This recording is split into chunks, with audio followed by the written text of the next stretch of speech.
Muy buenos días. Sean bienvenidos a Iglesia Bíblica Petra. Es un gran privilegio el que tenemos esta mañana de poder exaltar y glorificar su nombre. Amén. Bueno, antes de poder orar, quiero invitarles a ir al libro del profeta Zacarías. Si nos visita por primera vez, estamos en un estudio de los profetas menores. Ya casi terminamos, solo falta Zacarías y Malaquías. Y ha sido una gran bendición poder aprender de los profetas menores acerca del carácter de Dios. Amén. Antes de poder leer la porción, vamos a estar en los primeros 6 versículos, vamos a leerlos juntos. Pero vamos a hacer una extensión hasta el capítulo 6. Y debo admitir, confesar de que es un libro algo costoso, difícil. Pero también la palabra de Dios se interpreta a sí mismo. Así que confiando en la providencia del Señor para hablarnos hoy en su palabra, quiero invitarte a orar conmigo, pidiéndole al Señor que hable nuestro entendimiento, nos muestre su gloria a través de su palabra, y nosotros podamos responder con gratitud a lo que Él está haciendo. Amén. Entonces quiero invitarte, si está en tus posibilidades, ponerte sobre tus rodillas, hacerlo y orar conmigo, pensando en la fidelidad de Dios y su gran misericordia con nosotros.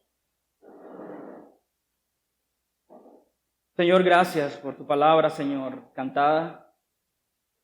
Señor, la imagen que viene a mi mente mientras cantamos Santo, Santo es el Señor, es Isaías capítulo 6, Apocalipsis capítulo 4.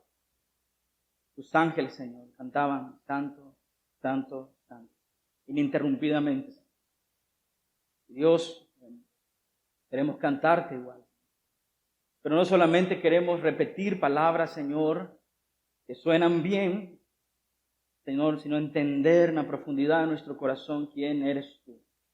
Un Dios santo, puro, perfecto, majestuoso, trascendente, tan distante de nosotros, Señor, en nuestra condición, pero tan cercano a nosotros, Señor, por medio de la obra de Cristo Jesús en la cruz del Calvario.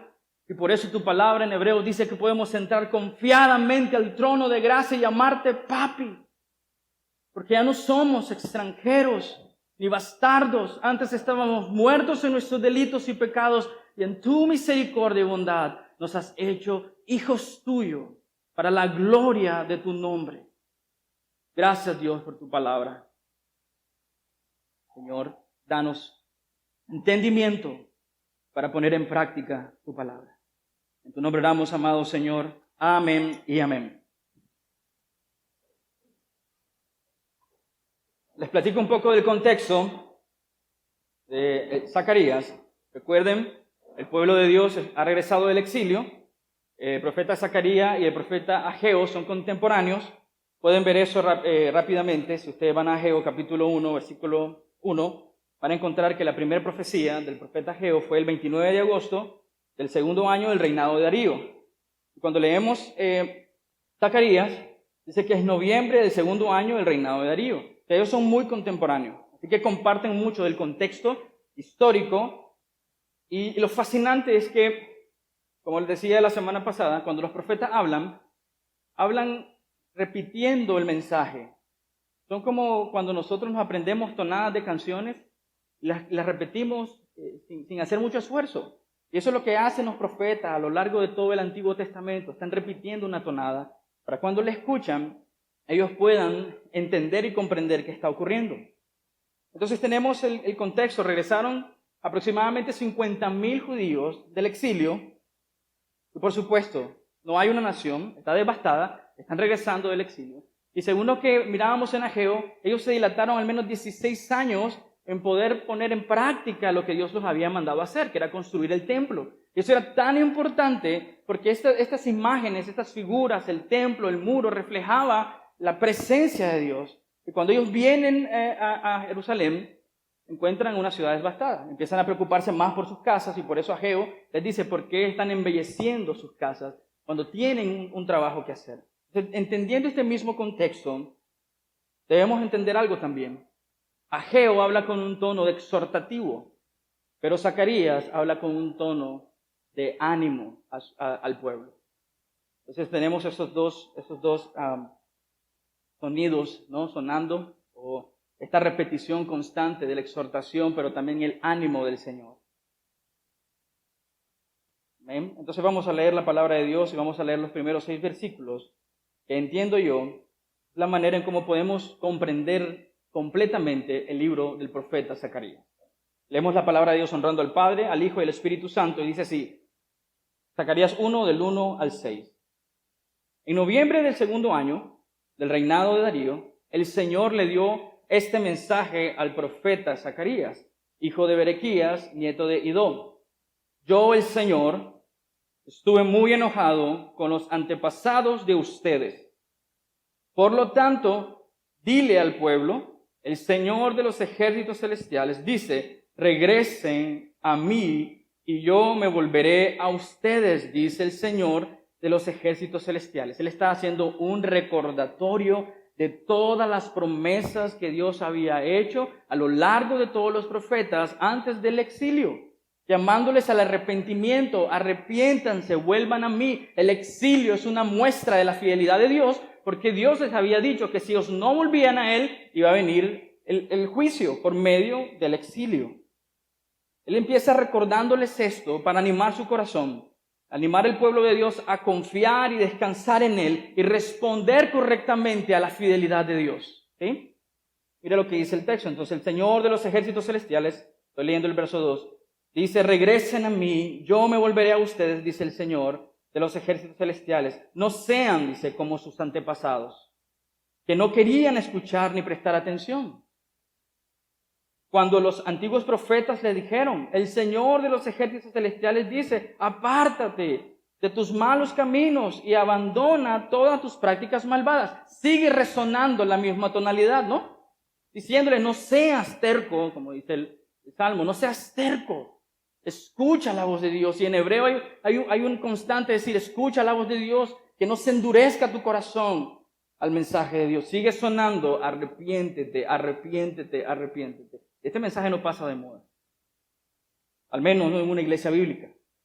Es el llamado de todos nosotros a arrepentirnos de nuestra manera vana y egoísta de vivir. Sigue siendo un mensaje pertinente para ti, iglesia, y sigue siendo un mensaje pertinente para mí.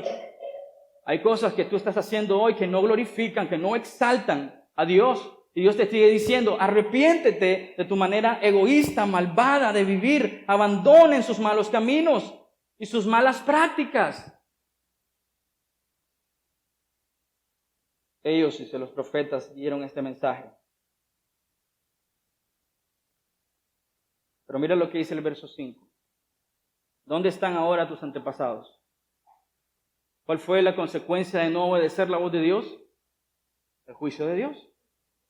Ellos y los profetas murieron hace mucho tiempo. Pero todo lo que dije por medio de mis profetas, de mis siervos, los profetas, les ocurrió a sus antepasados, tal como lo dije. Está haciendo alusión a la fidelidad de Dios. Nosotros tendemos a medir la fidelidad de Dios cuando todo está bien a nuestro alrededor. ¿Tienes trabajo? ¿Te está yendo bien? Yo soy fiel. Empiezan las crisis, empezamos a dudar de la fidelidad de Dios. Y por eso el título de este mensaje es ¿cómo debemos responder a la fidelidad de Dios? Fielmente. Y el momento en que más dudamos de la fidelidad de Dios es cuando hay crisis en nuestra vida. Cuando las circunstancias son un caos. Dudamos del carácter de Dios. Mira lo que dice, sí, este texto es maravilloso. En consecuencia, ellos se arrepintieron y dijeron, hemos recibido lo que merecíamos. Nota el pueblo, está expresando, recordando la fidelidad de Dios en el pasado por medio del juicio a su propio pueblo por no obedecer y alejarse del pacto. Le dice, recibimos lo que merecíamos. Hay una claridad aquí de que hemos pecado en contra de Dios. Hemos fallado, hemos deshonrado el nombre de Dios y dice en consecuencias, ellos se arrepintieron y dijeron, hemos recibido lo que merecíamos del Señor de los ejércitos celestiales. Él ha hecho lo que dijo que haría.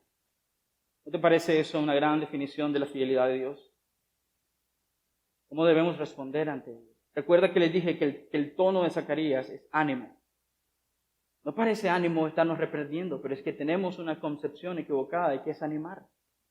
Porque pensamos que animar a alguien es simplemente hacer caso omiso de su pecado y permitirle que siga viviendo como él quiere. ¿Quién soy yo para juzgar? No juzgamos, pero la palabra de Dios nos manda a evaluar correctamente nuestra vida a la luz del Evangelio. Nos llama al arrepentimiento. Y esto, lo que sucede aquí es lo que la Biblia define como avivamiento. No lo que las iglesias promulgan que es un avivamiento, esa explosión de emociones y euforia. El avivamiento real humilla el corazón del hombre porque está siendo expuesto el Dios santo y sublime.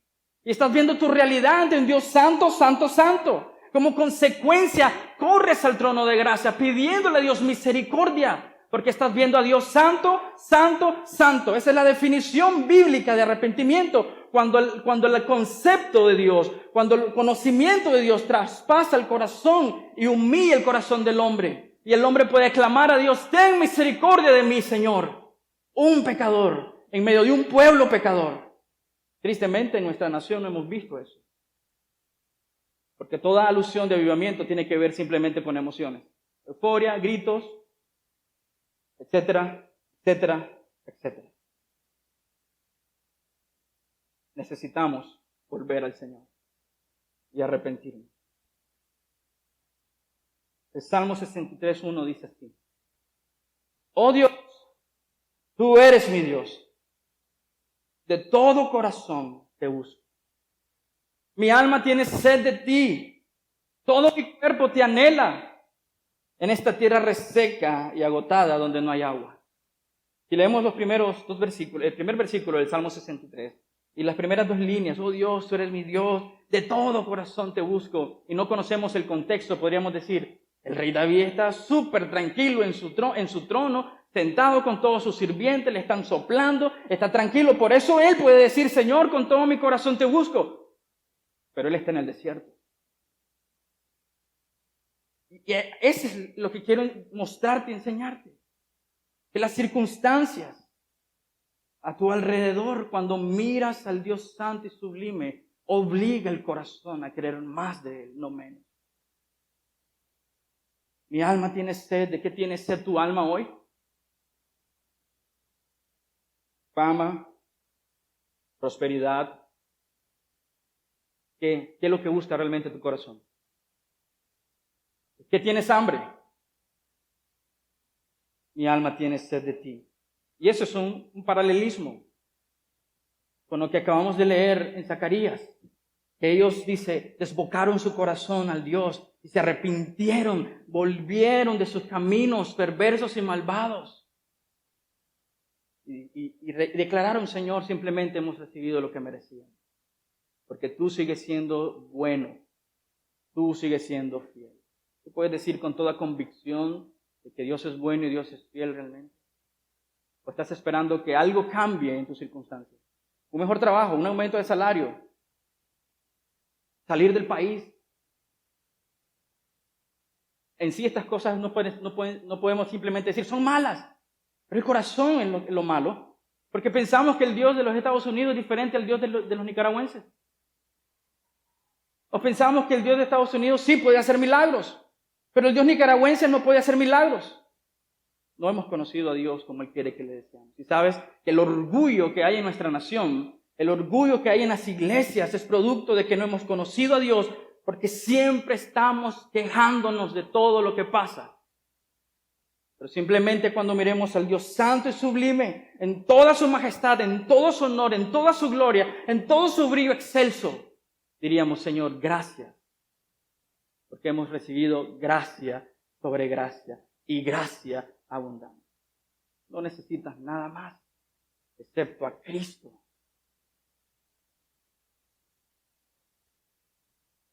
El avivamiento es un sentido profundo de nuestra realidad espiritual. Un sentido profundo. Es un anhelo apasionado por volver a las Escrituras.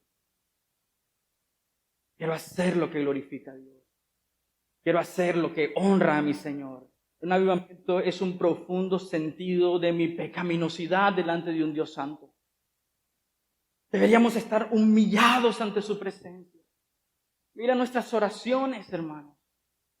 Una y otra vez pidiendo cosas, en lugar de simplemente derramar nuestro corazón al Padre por todo lo que Él ha hecho. Un avivamiento profundo es ese sentido de nuestra insuficiencia delante de un Dios santo. Es un sentido de santidad profundo, de ver la gloria y la condición de Dios, un Dios santo, santo, santo. Y ver ese gran abismo que hay entre la santidad de Dios y nuestra condición. Y un avivamiento real produce una dependencia en Cristo y su obra en la cruz del Calvario. Y esa es la manera en cómo podemos disfrutar la fidelidad de Dios. Claro que dice Juan Calvino en sus instituciones, sea cual sea el tipo de tribulación que tengamos que soportar, es importante que nuestro objetivo sea menospreciar la vida presente, con el fin de ser movidos a meditar en la vida futura. El Señor sabe muy bien que estamos ciegamente aferrados a este mundo y hasta condicionados por Él. Además, Él usa un medio propio para estimularnos y para sacudir nuestra pereza, para que nuestro corazón no se apegue demasiado a esta vida. Toda tribulación que Dios permite en la vida de sus hijos, de su iglesia, es para recordarle a sus hijos que Él es prioridad sobre todas las cosas. El Salmo 119, 71 dice así: el sufrimiento me hizo bien porque me enseñó a prestar atención a tus decretos. El evangelicalismo moderno nos hace huir del sufrimiento y te dice si estás sufriendo es porque no tienes fe y porque no activas tu palabra profética, por eso sufrís. Y la Escritura nos dice que si sufrimos, suframos bien. En este mundo, dijo Jesús, tendrán aflicciones, pero no teman, amados míos, yo he vencido al mundo.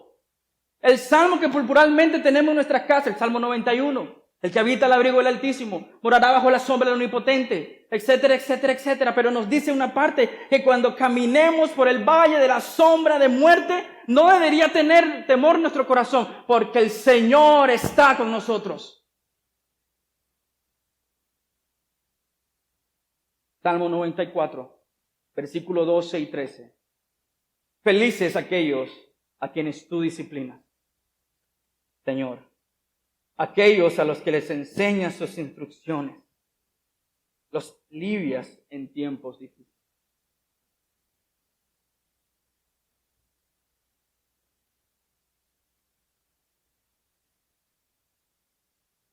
Lo que Dios está mostrándole a Zacarías en su contexto es que Él está obrando constantemente en su pueblo, para que su pueblo pueda ver claramente la constancia de Dios, la fidelidad de Dios a su amado pueblo. El propósito de Zacarías es que ellos puedan ver como nación de que Dios es fiel. Pero note el peso que inicia diciéndoles, no sigan los malos pasos de sus antepasados, arrepiéntete. Dios quiere que nosotros también por medio de este tiempo podamos ver la fidelidad de Dios. La fidelidad de Dios en los tiempos difíciles. La fidelidad de Dios en la enfermedad. La fidelidad de Dios cuando no hay trabajo. La fidelidad de Dios cuando no hay recursos. La fidelidad de Dios cuando muere un familiar cercano. La fidelidad de Dios sobre todas las cosas. ¿Cómo responder a la fidelidad de Dios en medio de dificultades o tiempos difíciles? Y hago una especial anotación a los tiempos difíciles, porque es cuando más dudamos del carácter de Dios. Los tiempos fáciles solo muestran que nosotros no hemos aprendido de los tiempos difíciles, ¿ok? Entonces regresamos a eso. Cuando hay fricción en el mundo, cuando el caos abunda, debemos ver a Cristo y este glorificado en todo momento. ¿Cómo responder? Número 1, escucha la voz de Dios llamándote al arrepentimiento. Nunca podrás disfrutar de la fidelidad de Dios si no hay verdadero arrepentimiento en tu corazón. Porque si no te arrepientes de corazón, pensarás que en tu manera vaga, apática, Dios está bendiciéndote. Y dices, bueno, mira, no me he arrepentido de este pecado y Dios me está bendiciendo. No, Dios llama a arrepentirte. Por eso Dios inicia recordándole su fidelidad en cuanto a disciplina y el juicio que Dios emitió sobre su propio pueblo. No juegues con Dios. ¿Cuántas veces te lo tiene que decir el Señor? ¿Qué tan necio, tercos somos para ignorar la voz de Dios diciéndote, hey, arrepiéntete de tus delitos y pecados? Abandona tu manera egoísta de vivir. Porque somos tan tercos. Escucha la voz de Dios llamándote al arrepentimiento. Y aquí el punto que quiero recalcar. Si tú piensas que no tienes de qué arrepentirte, no conoces a Dios. ¿Está todo bien en tu vida? ¿Que piensas que no tienes que arrepentirte de nada? Que hasta el salmista dijo, Señor, líbrame aún de los pecados que me son ocultos.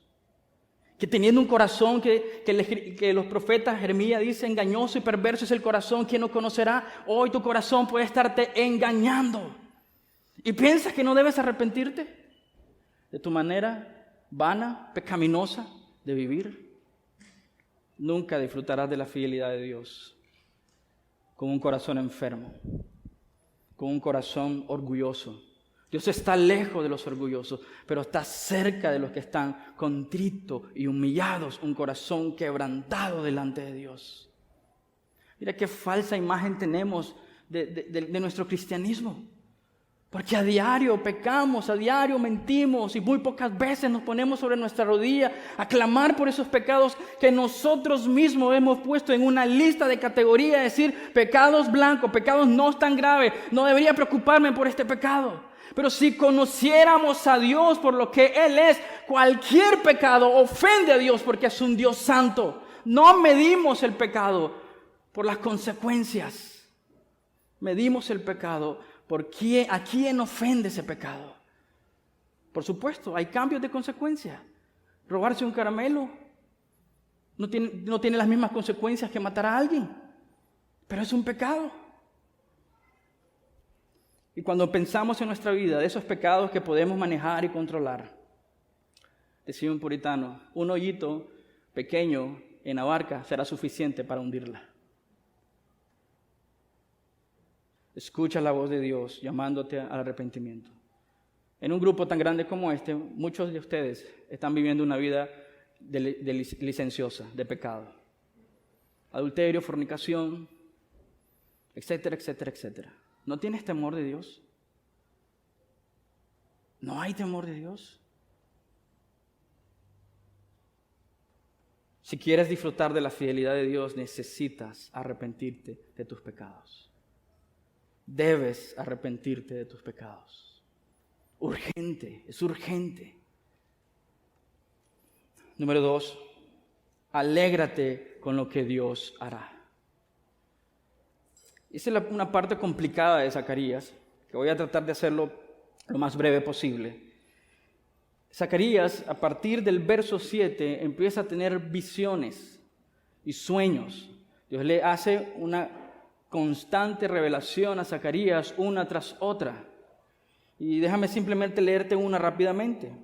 Capítulo 1, si tienes tu Biblia, te animo a leerlo conmigo. Versículo 7. 3 meses después, el 15 de febrero, del segundo año del rey Darío, por supuesto, el Señor envió otro mensaje al profeta Zacarías, hijo de Berequías, nieto de Idó. En una visión durante la noche vi a un hombre montado en un caballo rojo que estaba entre unos arrayanes en un pequeño valle. Detrás de él había jinetes en caballos rojos, marrones y blancos. Y empieza el sueño y Zacarías en su sueño le pregunta, ¿qué significa esto? Podríamos perdernos con tanto simbolismo o imágenes, pero gracias a Dios, en su palabra está descrito qué significaba cada cosa.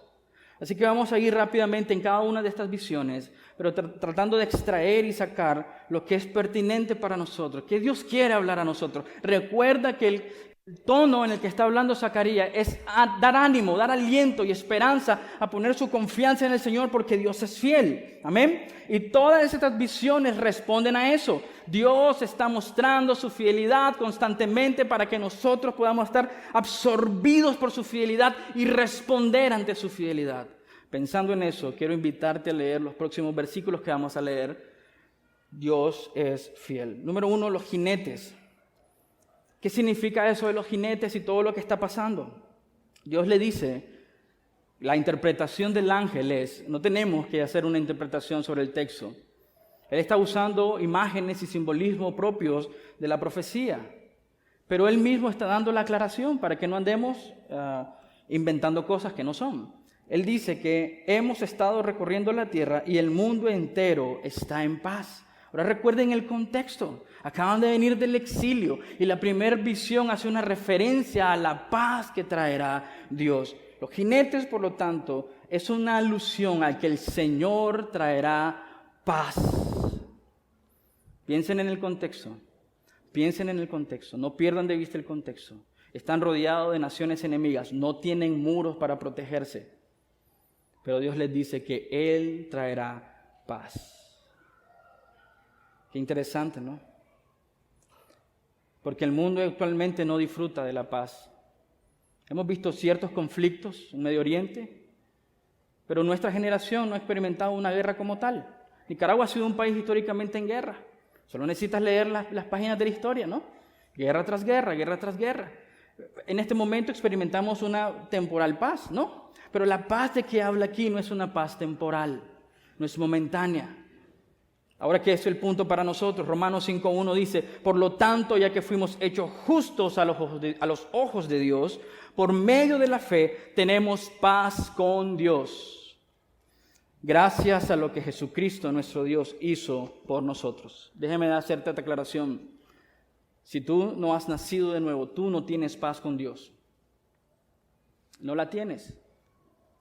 Si no has nacido de nuevo, tú no estás en paz con Dios. Eres enemigo de Dios. Eres una criatura de Dios, pero eres enemigo de Dios. Jesús lo dijo. Muchos de ustedes hacen las cosas que hace su padre el diablo, dice. Pero Dios nos ha dado paz por medio de Cristo Jesús. ¿Estás disfrutando tú de esa paz en este momento? Lo mismo que le está ofreciendo y le está diciendo al pueblo de Israel, yo traeré paz. Confía en mí, descansa en mí.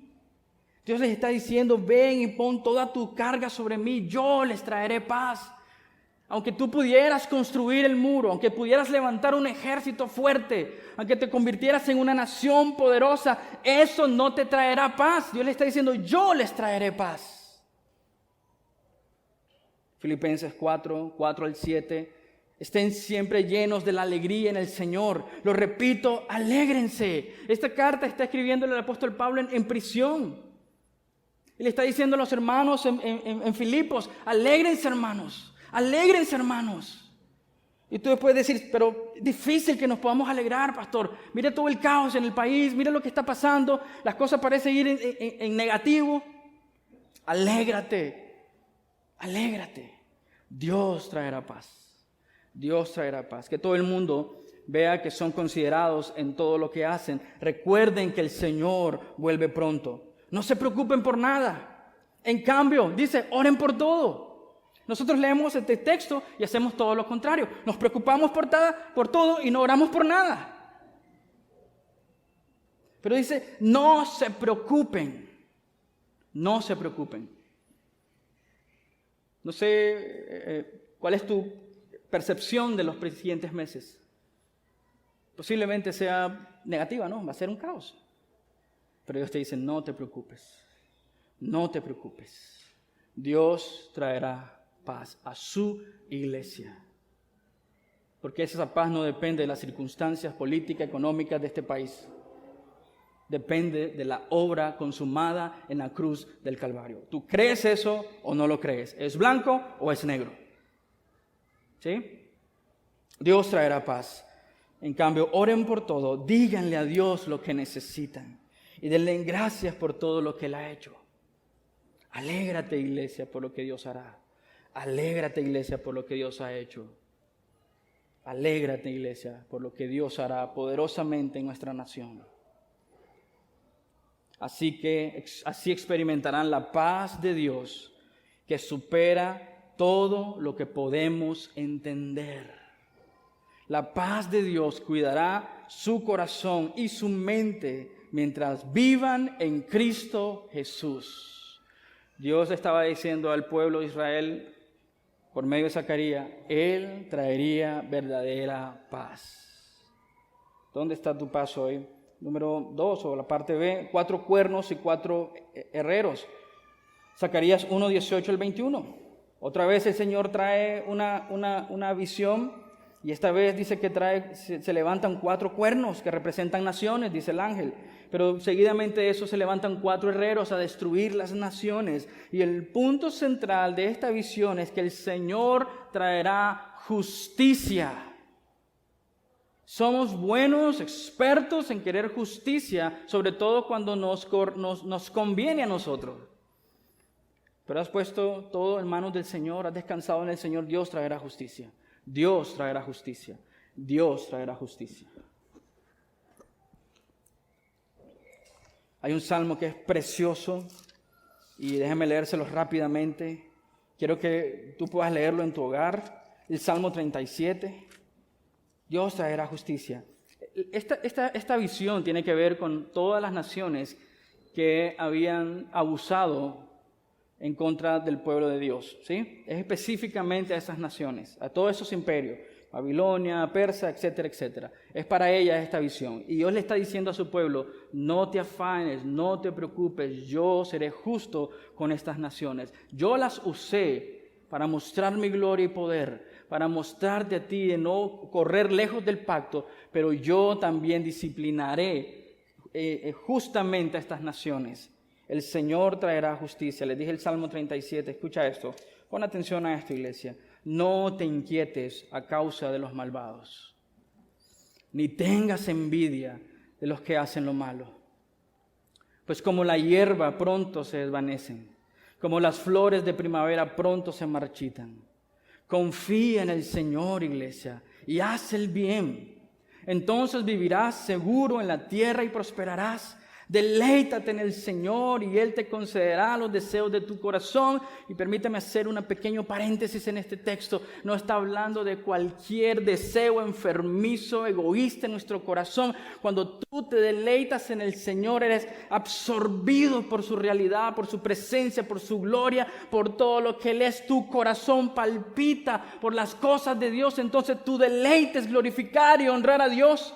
No usar este texto para decir, Señor, dame unas vacaciones en las Bahamas, porque ahí quiero pasar el resto de mi vida, porque ahí me estoy deleitando. No, ese deleite es conocer profundamente a Dios, que tu corazón solo anhela las cosas que glorifican y exaltan a Dios. Confía en Él y Él te ayudará. Entrega al Señor todo lo que haces. Confía en Él y Él te ayudará. Él hará resplandecer tu inocencia como el amanecer y la justicia de tu causa brillará como el sol de medianoche. Quédate quieto en la presencia del Señor. Dios hará justicia. Dios traerá justicia. Eso incluye a los gobernantes de nuestra nación. Dios traerá justicia. A cualquiera de ellos. Pasado, presente y futuros. Dios traerá justicia. Amén. Romanos 12, 18.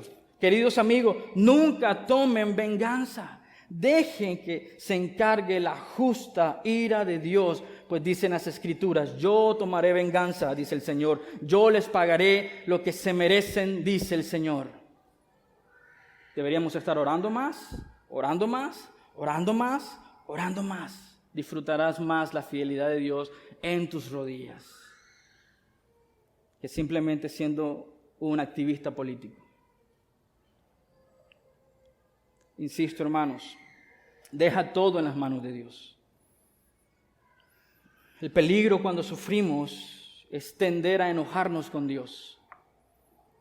El peligro cuando las circunstancias son difíciles es que tendemos a ver a Dios como injusto, como malo, como descuidado, como, Señor, ¿qué pasa? No estás poniendo atención a las circunstancias en las que estoy viviendo.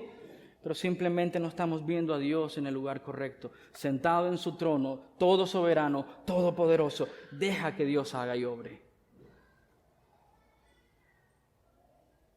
Cuando estamos en tiempos de dificultad, perdemos perspectiva, porque tendemos a ver las dificultades en lugar de ver al Dios por encima, que está encima de esas dificultades.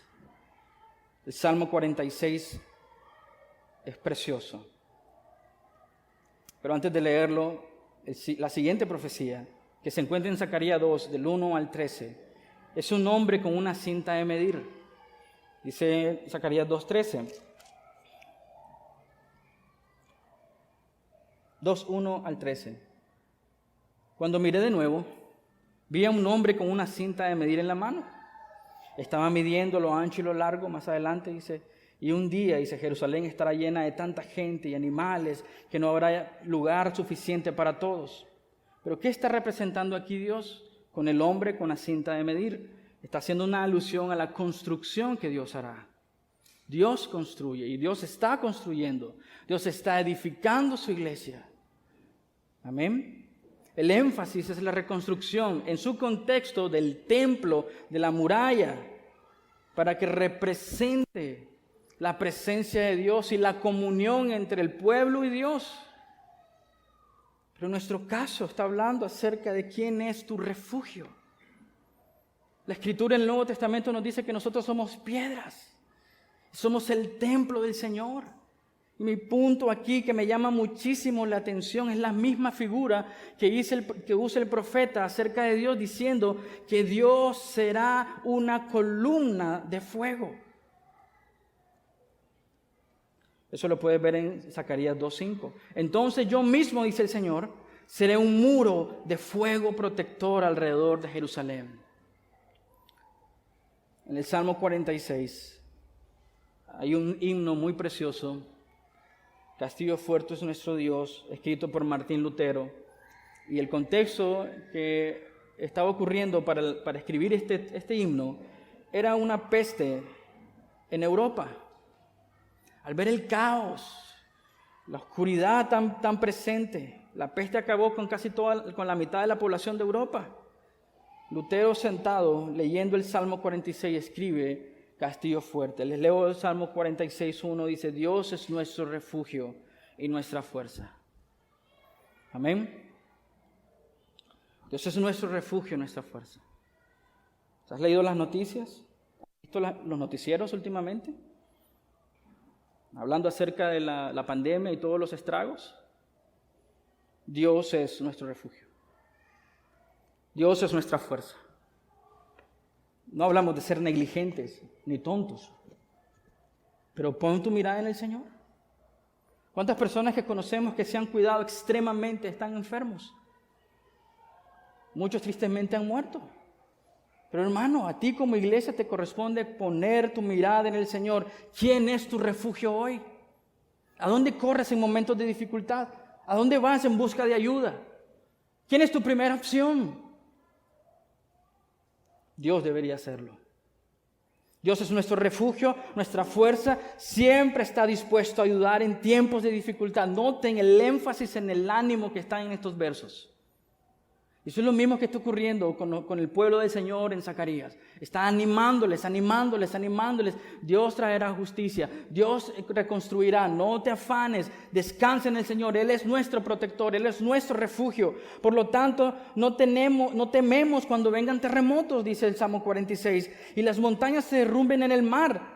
Que rujan los océanos y hagan espuma, que tiemblen las montañas mientras suben las aguas. ¿Por qué? Porque tu confianza, tu descanso, tu seguridad se encuentra en Dios. Eso dice Colosenses también. Estamos en las manos de Dios. Romanos dice lo mismo. ¿Quién puede separarnos de las manos de Dios? ¿Quién puede? Juan capítulo 10. ¿Quién puede arrebatarte de las manos del Padre? La siguiente profecía o visión que Dios le da a Zacarías se encuentra en Zacarías 3:1 al 10. Y dice así: el acusador Satanás estaba allí a la derecha del ángel y presentaba acusaciones contra Yeshua, que era el sumo sacerdote. Entonces el Señor le dijo a Satanás: yo, el Señor, rechazo tus acusaciones, Satanás. Así el Señor rechazó tus acusaciones, así el Señor que eligió a Jerusalén te reprende. Entonces, este hombre es como un tizón en llamas que ha sido arrebatado del fuego.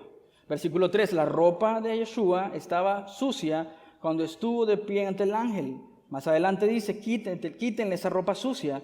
Luego volvió hacia Yeshua y dijo, ya ves, he quitado, dice el ángel, tus pecados y ahora te voy a dar una ropa nueva y fina. La imagen aquí es impresionante. Porque está hablando de purificación. Dios purificará a su pueblo. Todo el que ha nacido de nuevo está en un proceso de santificación progresiva. Deberíamos decir con temor, pero también con seguridad. No somos los mismos porque Dios está haciendo una obra en nosotros. Aquel que inició la buena obra en ustedes, amados hermanos, será fiel en terminarla. Hay un cambio, hay un progreso, pero déjame darte esta advertencia. Si no cambias, si no hay progreso, es que estás muerto todavía en tus delitos y pecados. No trates de justificarte. Hay un avance, hay crecimiento. Estamos en esa lucha entre Romanos 6 y 7 y 8. Pero estamos creciendo, estamos avanzando. ¿Tú estás avanzando en los caminos del Señor? ¿Estás corriendo la carrera que Dios te ha dado en santidad? Dios le dice a su pueblo, Él traerá purificación. Dios trae purificación, la mención del renuevo, que el pecado será quitado. Nosotros, hay una tensión entre lo que ya ocurrió en la cruz del Calvario. La palabra de Dios nos dice que si hemos nacido de nuevo, somos santos por la gracia de Dios. Pero también estamos en ese proceso de santificación, de quitarnos la ropa vieja y ponernos la ropa nueva. De vivir como Dios quiere que vivamos. Día a día, abandonando esta manera egoísta, arrepintiendo de nuestros pecados, corriendo al trono de gracia. 2 Corintios 5:17 dice esto. Esto significa que todo el que pertenece a Cristo se ha convertido en una nueva criatura, una nueva persona. La vida antigua ha pasado, una nueva vida ha comenzado. Dice, he aquí, todas las cosas son hechas nuevas. ¿Esa es una definición de ti? ¿Este texto te define a ti? Isaías 61, verso 10. Me llené de alegría en el Señor mi Dios, pues Él me vistió con ropas de salvación y me envolvió en su manto de justicia. Soy como un novio vestido para su boda o una novia con sus joyas. Dios te ha vestido con su salvación. Recuerda la advertencia primera. No seas como tus antepasados. Vuélvete al Señor. Dios te ha vestido con salvación. Dios ha purificado tu vida. Puedes decir, soy hijo de Dios sin temor y sin dudas. La siguiente visión que Dios le da a Zacarías se encuentra en Zacarías 4, del 1 al 14. Y en esta hay una imagen de un candelabro. Un candelero de oro macizo con un tazón de aceite encima. La idea es que está rebosando, está iluminando y está rebosando, su aceite está rebosando. Esto significa la gracia de Dios por medio de Cristo. Cuando Jesús estuvo en esta tierra en Juan 8, en la celebración de las luces, Él dijo, yo soy la luz del mundo. Esto habla sobre la gracia de Dios. La gracia presente en el tiempo de Zacarías y la gracia presente para nosotros hoy. La gracia de Dios por medio de Cristo y la gracia de Dios por medio de la predicación de Cristo. Eso es lo que como iglesia nos corresponde entender. Dios estaba diciéndole al pueblo, a su nación, en ese momento, en ese contexto específico, que Él sería ese candelabro y que de Él brotaría la nutrición espiritual del pueblo. Y para nosotros como creyentes es la vida de Cristo. La palabra de Dios cuando habló con la mujer samaritana dice, y correrán ríos de agua viva dentro de tu ser. ¿Está corriendo eso en tu vida hoy? ¿Ríos de agua viva? ¿Estás vigoroso, alegre, contento, bienaventurado? ¿Estás fructífero en tu vida espiritual? ¿Sabes que la reflexión o la imagen de un candelabro es eso que tenemos nosotros, el privilegio que tenemos de predicar su palabra? Si tú lees Apocalipsis 2, cuando Dios exhorta a las iglesias, hablando principalmente a la iglesia en Éfeso, Él le dice, mi condena en contra de ti, mi acusación en contra de ti, es que has abandonado el primer amor. Y Dios le dice, quitaré de delante de ti el candelabro que te he dado. La oportunidad que tú tienes de predicar a Cristo y este crucificado. Sean luz, dice la Escritura. Sean luz. Nadie dice que encuentre una luz, la pone debajo de la mesa, la pone en lo alto para que ilumine toda la casa. ¿A quién estás predicando? ¿Estás dejando que la predicación solo sea para los líderes de la iglesia, el líder de grupo pequeño o para los misioneros? Tú deberías salir y predicar el evangelio. Ese es tu llamado como creyente. Ser luz. Jesús dijo, esa es la gracia de Dios extendida a nosotros. Yo soy la luz del mundo. Si ustedes me siguen, no tendrán que andar en oscuridad, porque tendrán luz que lleva a la vida. Pero esa luz también exige una responsabilidad, predicar a Cristo y este crucificado. Lucas 11, 32 al 34, los habitantes de Nínive también se levantarán contra esta generación en el día del juicio y los condenarán. Porque ellos se arrepintieron de sus pecados al escuchar la predicación de Jonás. Ahora alguien superior a Jonás está aquí hablando de Cristo. Pero ustedes se niegan a arrepentirse. Y este texto sigue siendo pertinente hoy, aquí, en este momento. Porque te niegas a arrepentirte. Nadie enciende una lámpara y luego la esconde. O la pone debajo de una canasta. En cambio, una lámpara se coloca en lo alto, donde todos la puedan ver. ¿Estás predicando a Cristo y este crucificado? ¿Estás predicando a Cristo? Zacarías hace una mención fascinante en Zacarías 4:6. Dice así, el Señor me dijo, no es por la fuerza, sino por el Espíritu de Dios. Esa predicación debe ser en dependencia del poder de Dios. No tratamos de convencer a la gente con artimañas psicológicas, prometiéndoles cosas que Dios no ha prometido. Predica a Cristo y este crucificado. En 1 Corintios 2, 1 al 5 dice, amados hermanos, el apóstol Pablo está escribiendo esto y le dice, la primera vez que los visité, no me valí de palabras elevadas ni de una sabiduría impresionante, para darles a conocer el plan secreto de Dios. Pues decidí que mientras estuviera con ustedes, olvidaría todo excepto a Jesucristo. Tristemente, la mayoría de las predicaciones han olvidado a Cristo y han incluido a todo. Y mi mensaje y mi predicación fueron sencillos.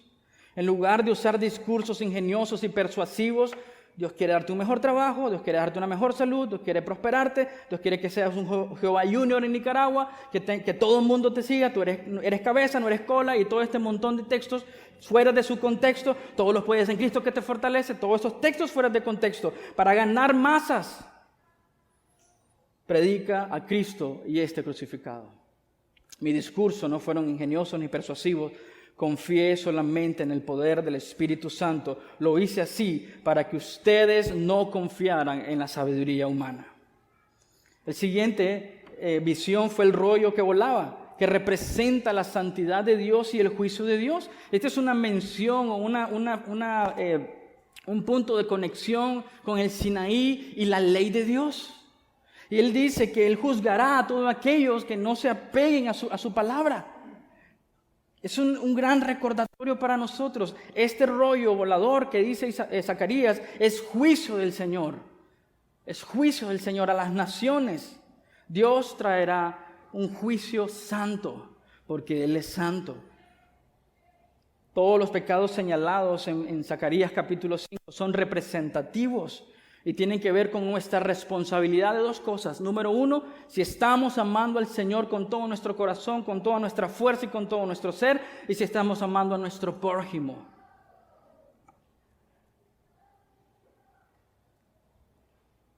Dios juzgará conforme a su palabra. Eso es lo que significa el rollo volando. Dios juzgará conforme a su palabra. La siguiente visión de Zacarías es la mujer en el canasto. y representa la maldad que será quitada de delante de Israel.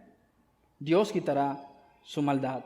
Noten que la mujer representa maldad y pecado, pero en la providencia de Dios este pecado será removido. La siguiente visión son 4 carros, el juicio de Dios, en Zacarías 6, 1 al 8. Esta visión tiene un paralelo con Apocalipsis 6, pero lo único que quiere mostrarnos es que Dios juzgará a todas las naciones. Y el clamor detrás de esto es que se acerca el día del juicio. ¿Cómo esto podría animar al pueblo escuchándole?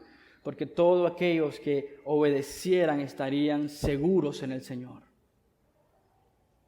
Dios usó todas estas imágenes para recordarles, para imprimir en su corazón, para decirle al pueblo: sé fiel porque yo soy fiel. Dios no olvida. Y estas preciosas imágenes terminan con una coronación en el capítulo 6, versículos 9 al 15. Ese es el clímax de todas las visiones, la coronación del sacerdote Josué. Ustedes pueden leer esto en Zacarías 6, de 9 al 15.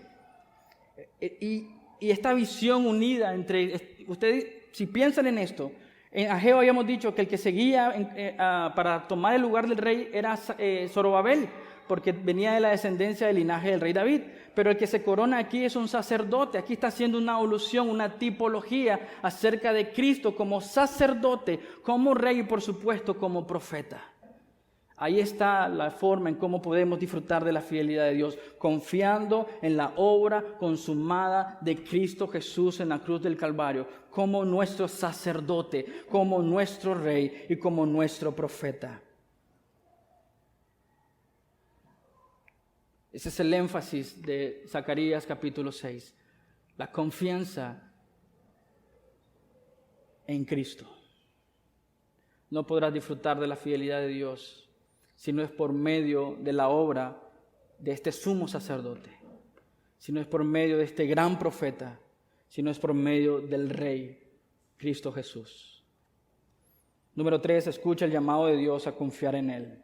Zacarías capítulo 6, versículo 15, y dice así: así es, Él construirá el templo del Señor. Entonces recibirá el honor real y desde su trono gobernará como rey. También desde su trono servirá como sacerdote, los 2 oficios, y habrá armonía perfecta entre sus 2 oficios. Esta es una figura de Cristo, como sacerdote, como profeta y como rey. Escucha a Dios llamándote a confiar en Él. No podrás disfrutar de su fidelidad si no confías en Dios. Permíteme terminar con esto, iglesia. Fija tus ojos en Cristo. Fija tus ojos en Cristo. Él es nuestro profeta, por tanto, obedece tu palabra. En Juan 14, 15, Dios dice: si me aman, guarden mis mandamientos. Es fácil llenarnos la boca rápidamente y decir: yo amo al Señor, yo amo a Dios. Pero la pregunta es: ¿tú obedeces los mandamientos y preceptos del Señor?